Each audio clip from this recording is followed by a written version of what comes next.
la spondylarthrite est une maladie inflammatoire qui va toucher essentiellement la colonne vertébrale et le bassin.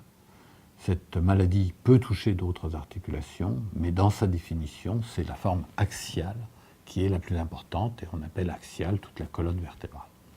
Alors le terme de spondylarthrite ankylosante est un terme qui est un petit peu réducteur, ce qui veut dire que spondylarthrite, ça veut dire une atteinte des vertèbres. Ankylosante, ça veut dire qu'il évolue vers une ankylose. Les formes historiques de spondylarthrite ankylosante, les formes qu'on décrit dans les Larousse, telles qu'on les montre, sont assez épouvantables parce qu'elles montrent que le patient, au fil des années, va devenir de plus en plus penché en avant et de plus en plus ankylosé. En fait, la majorité des spondylarthrites que l'on voit maintenant n'ont pas du tout cette ankylose. Ils ont une petite ankylose sur quelques vertèbres, c'est tout. Et ça ne se voit pas toujours de l'extérieur qu'ils ont une spondylarthrite.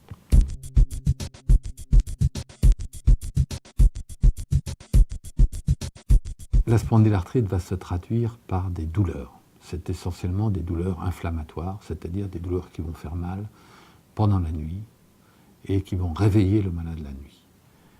La survenue de ces douleurs, essentiellement d'ailleurs des douleurs lombaires au début, des douleurs de la colonne vertébrale basse, du bassin, à la partie postérieure du bassin, qui vont être ressenties péniblement par le malade, qui va se réveiller à cause de ces douleurs. C'est une douleur donc inflammatoire, et c'est une douleur qui peut apparaître lors du mouvement, mais c'est surtout la nuit que le malade va souffrir.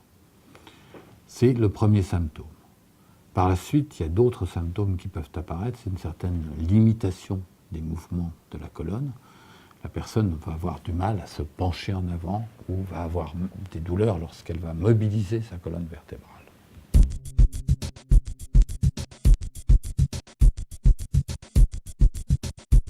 Classiquement, la spondylarthrite touchait, on avait l'impression qu'elle touchait plus les hommes que les femmes. En fait, de plus en plus, on se rend compte qu'il y a à peu près autant de femmes que d'hommes qui sont atteintes de la spondylarthrite.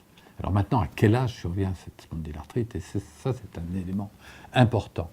C'est souvent à l'adolescence, au début de la vie adulte, qu'apparaît la spondylarthrite. Souvent, le diagnostic en est plus tardif, mais les premières douleurs remontent à 17, 18 ans, 20 ans, 25 ans, avant 30 ans.